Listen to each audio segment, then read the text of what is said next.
Joined now by the former executive producer, Hockey Night in Canada, the co-host of the Bob McCown podcast, and intermission Edmonton Oilers panelist. Jeff and I were both watching the game last night, caught up with our friend John Shannon, and then lo and behold, he shows up in Toronto this morning. Everywhere. After a red-eye flight. Boy, you're a man of many towns, many places, John Shannon. I got to stay ahead of everybody. They may catch me, Yep. Hey, what do you make of this Pettersson business that teams are now calling and asking the Canucks? What are their plans and if he's available? Well, I think that any manager that's calling Patrick and Jim is doing his due diligence, but that doesn't mean there's interest on the other side. You throw darts at a dartboard and maybe one day one sticks. I really don't make much of it at this point. I expect Pettersson to be there at least for next year because they have that right to have him there next year. But I still think they're going to sign him long term too. So I don't think as much as there are so many phone calls at this time of year. Well, I think there's phone calls all the time that managers are just doing their due diligence and phoning and, hey, what's going on? What's going on with Pettersson? So if I phoned Patrick and said, what's going on with Pettersson, does that mean I have interest? No. And I think there's a lot of that.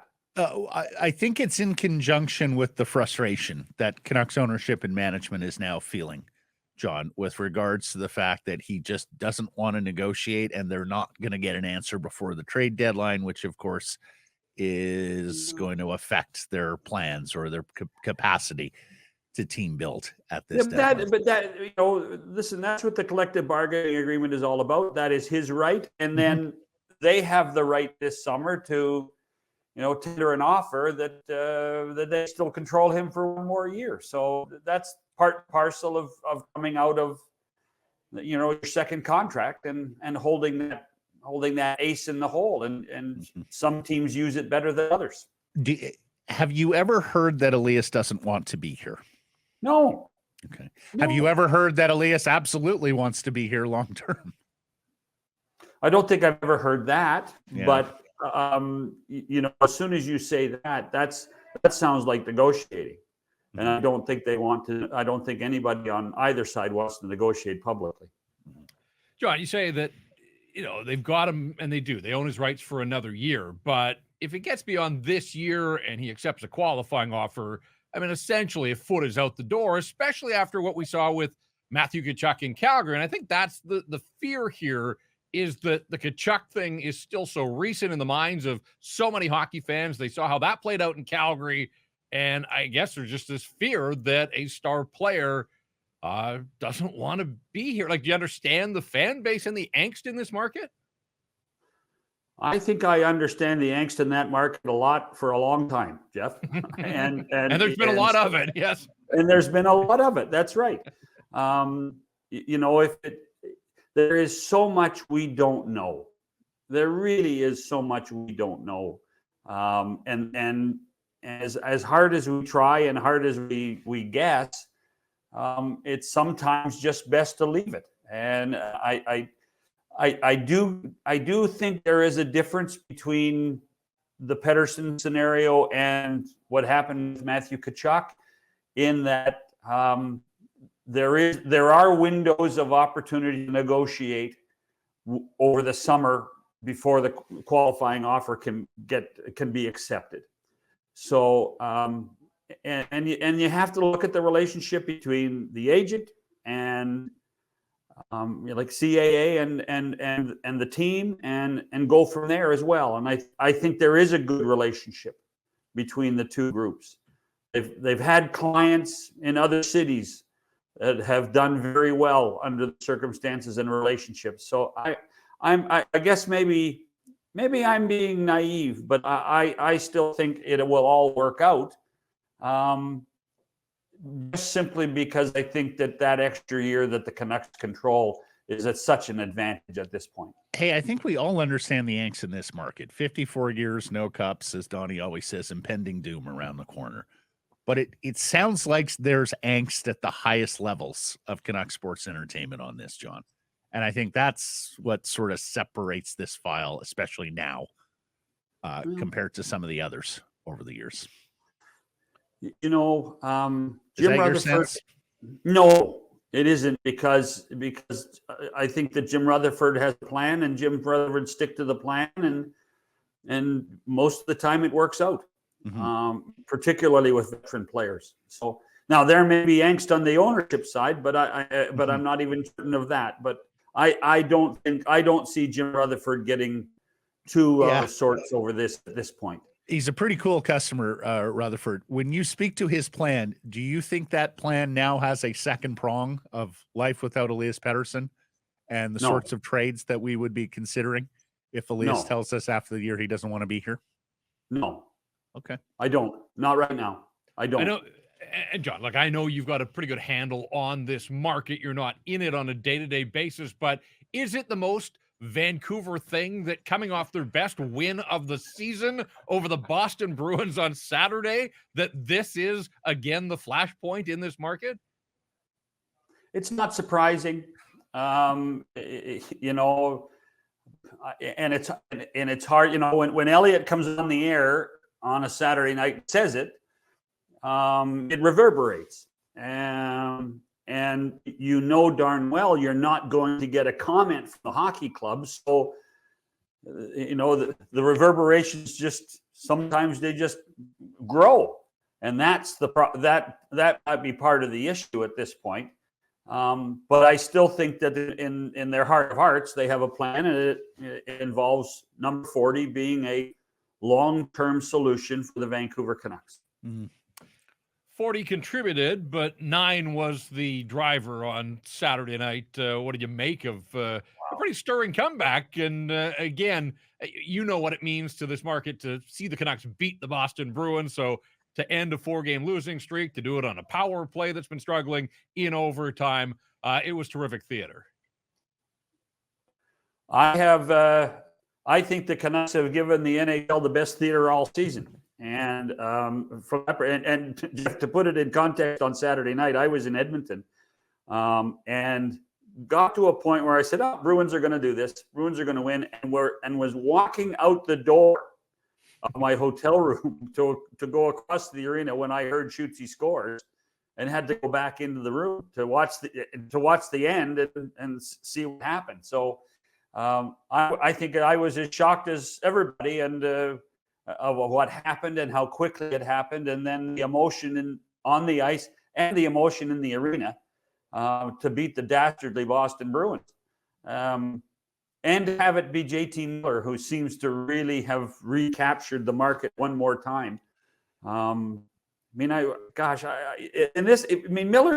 typifies and his cycles of what's gone on in Vancouver, in my mind, typifies so much of what the fan base is all about. You were having poll questions. Do you want to keep Horvat or Miller?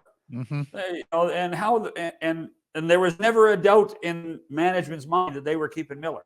They didn't tell everybody that, but that was part of the plan. They stuck with the plan, and then found a buyer for Horvat with a trade that didn't necessarily work out as well as the Canucks thought it would, but it worked out well enough for them to not have to worry about Bo in the long term. So and I mean, we all know how many times the Rangers tried to reacquire him at deadline, which is just not going to happen anymore. This guy has become, in many ways, maybe the most valuable player on the team.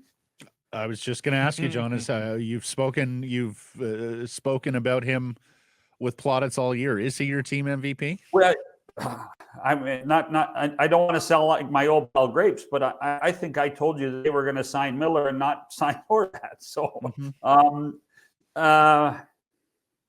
no.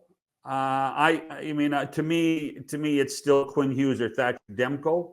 I think it has to be just the way, hockey is developed. You guys know it's strength down the middle, goaltending, defense, centers. And I think it's in that order too. So if you told me that, he continues on this heater and keeps going and said that Miller's the MVP, the other two are runners up, I wouldn't be surprised. But at this point, I still think it's either Thatcher Demko or Quinn Hughes. Yeah. What are you hearing on the Canucks with regards to the trade deadline? Frank Saravelli dropped us Brendan Duhaime yesterday, the Minnesota energy winger, if you will. And by the by, if you know what Minnesota's up to, deadline-wise, whether they think themselves still in it or whether they're moving on to become sellers here. Billy's going to wait until the last possible moment to make that decision. They have to jump over a few teams. I mean, the wild card race in the West is getting more and more interesting every day, it seems. I mean, look what Seattle did last night to the Bruins. Although they're a little farther out, but I still think that the Canucks are probably focused more on what has to happen on defense than what has to happen with the forwards. Particularly when you look at the success of who they've brought up from Abbotsford and how well they've played. So I think they might think they can fill the forward issues internally. So then everybody points the finger back at Chris Tanev and what's going to happen there and how that's going to work out. Chris Tanev, Noah Hanifin are going to be at the top of everybody's trade list between now and the 8th. Do you think they make it to the deadline, or are you anticipating that Calgary gets what it's looking for anytime before the trade deadline? I think people would like to try to do it now, Jeff. I think they'd like to try to do it as soon as possible. But I also think that there's so many brokers that are trying to play a role in all of this too. Because most of the teams that are interested in those two guys are at or over the cap and working with LTIR or working close to the cap. So there has to be a broker to take a half of the half, if you want to put it that way. So from that perspective, I think people would like to do it now, but it for everything to get in sync is really the big issue. I think Edmonton wants to do something sooner than later, and I think you got a sense of that how they played against Boston, Minnesota, and Calgary. And I think that there's a lot of teams I think Tampa would like to do something sooner than later, but it all depends on who's going to help them and what they have to pay in draft picks or prospects to make these guys take some cap space. You long for the days where two GMs could just pick up the phone and make a trade, eh, John? Well, there's still this is the first year in a long time that David Poile isn't one of those general managers. And about this time, David used to start to get an itch that he had to make a trade deadline trade. So one way or the other, whether it was in Washington or in Nashville, David Poile was always making a trade just because that was his job at the trade deadline. And that Barry Trotz might be making trades this year, but not like David was always feeling that was part of his job description. Well, Nashville's one of the strange teams because I kept thinking they were going to fade away. All of a sudden, they run the table on a 5-game win streak, and they are right back there. So that probably complicates matters. And by the way, how did they do that win streak? I thought their goaltending was outstanding. And all we hear about is that, UC Saros is out the door. And I don't understand that. Mind you, I still don't understand why Matthias Ekholm is out the door. I mean, for him to be moved the way he was last year, I mean, wouldn't Matthias Ekholm look pretty good, with a really, really manageable contract with security for another 2 years on the Nashville blue line? I just don't. Honestly, I don't understand it. I don't. What about St. Louis? Do you understand where St. Louis is? Pavel Bouchnevich's name has come up here over the last week. Yeah, and there's lots of people kicking the tire on Bouchnevich. There's lots of people phoning friends at the Rangers. What kind of player was he? Lots of people who were in St. Louis and worked in St. Louis have been asked, what kind of player is he? We had Doug Armstrong on our show last week on Friday, and he thought he was only going to work in the fridges. And whether that means moving Bouchnevich, Doug's one of those guys too. He has a plan. He made the plan. He ticked off a few of his senior players when he told them the plan, which meant O'Reilly wasn't going to get signed, Tarasenko wasn't going to get signed. He lived with Cairo and Thomas, and is pushing forward with those guys and with some other young players. So I don't see St. Louis doing anything drastic, and if that means getting rid of one player, then that might be the case. But they're not going to do anything big. So basically, if somebody meets his price on Bouchnevich, there's a deal to be made. Otherwise, it's a summer matter for him. Correct. Yeah, totally. Yeah, totally. He's I think the Doug actually believes they're ahead of schedule right now. And the fact that, by firing Craig Berube and Drew Bannister taking over and then going on a bit of a streak of positivity, they're a lot closer than than they thought they would be at this point. Well, very small sample size, but attended the first Blues game at Rogers Arena this year, and my God, did they look awful. And then the second game against the Blues this year at Rogers Arena, they played hard. They were full value that night. Well, I tell you what, we talked to Doug on the Friday, and Saturday they were in Detroit and were absolutely horrific. So maybe he's changed his mind. That's right. Woke up Sunday morning. Oh, let's check the game. Oh, it's 3-0 already. Yeah. Tell you what. But that reminds me of the great Cliff Fletcher. Cliff Fletcher said, "You never made a trade after a loss." Yeah. Speaking of trades, we have him here tonight, and as Jeff mentioned yesterday, it's only going to be so many more times, so we're going to see Sidney Crosby here at Rogers Arena, and seen him so few times over his illustrious career, sadly, because of scheduling, lockouts, COVID, et cetera, et cetera. Do you ever see a day where Sidney gets traded? Only if it's Sid's idea. Yeah. Only if Sid, and I guess the best example to put it would be if Sid did a Ray Bourque, right? Right. Said at the end of his career. Now, Ray Bourque was different because he hadn't won the Stanley Cup. Sid's already got 3 of them.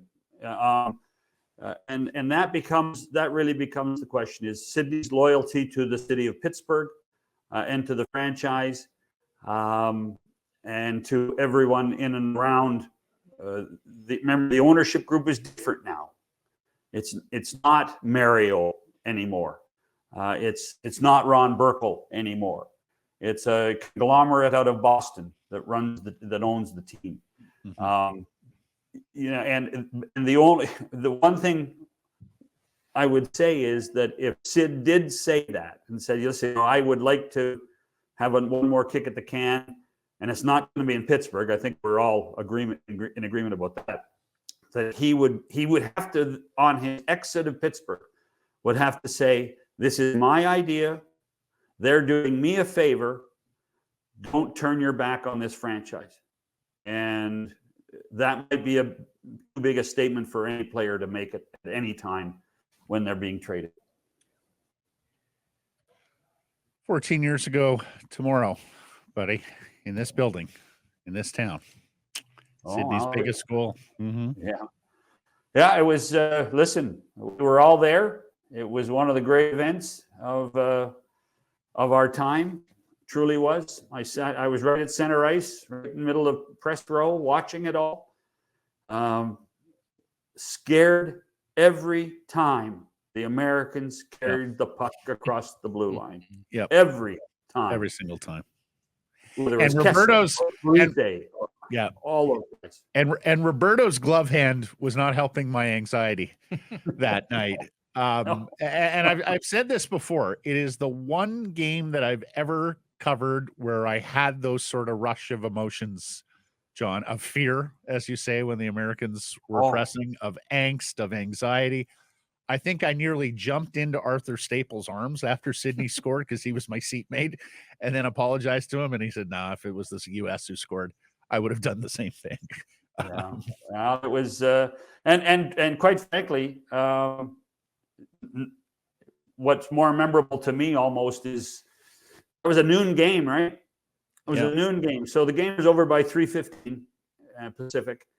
And it took us about 40 minutes to get out of the arena. And then the party that really existed for the rest of the day. Closing ceremonies are on, but the town was abuzz. And to walk up and down Granville Street, to walk up Georgia Street, to walk anywhere downtown, And you did do it. You walked everywhere. It was just fantastic to do. Hold on a second, Shannon. You actually remember the post-game party? I had my daughter with me, so I couldn't drink that. Oh, okay. I was That's restraints on your part, John. I will tell you a quick story, and I know we got to go. But so, my daughter comes out with me for the first week of the Olympics. It's school break at home, and so I get her tickets and passes for the preliminary women's side, the preliminary men's side, and on the second Sunday of the Olympics, I take her to the airport. Now she's not talking to me. She's pissed off at me. And I say, why are you so angry? You've just watched about 18 hockey games. You've had room service. You've had great dinners. She says, Dad, I should stay. I should stay. And I said, well, no, you got school tomorrow. You have to go home. And by the time she got home, she got off the airplane. She was in tears, crying on her mother's shoulder that, it wasn't fair that I had to come home. So after Canada won on the Friday night, I found one ticket. I booked an airplane ticket, and I flew her back for the gold medal game. Best dad ever. Best dad ever. Wow. Yeah. So, well, I'm not so sure about that, but and the other great part was on our way back downtown is we dropped off and we sat on the side of the stage and watched Jim Cuddy and Blue Rodeo on the concert on Saturday night. So. Fantastic. And you owe her a big thank you now because of her presence, you were able to enjoy and remember the party all these years later, John, as opposed to closing another bar. Or as opposed to the following year in 2011. Oh, right. Yes, there was that as well. Another type of party. Yeah. Marvelous stuff, my friend. Thank you for this. We'll catch up next week. Cheers, boys. Hey, everybody. If you're enjoying what you're seeing here, then follow along with Sekeres and Price on YouTube. I promise more content coming. The kids call it subscribe on YouTube. Well, how about liking it? Do that as well. Smash it right now.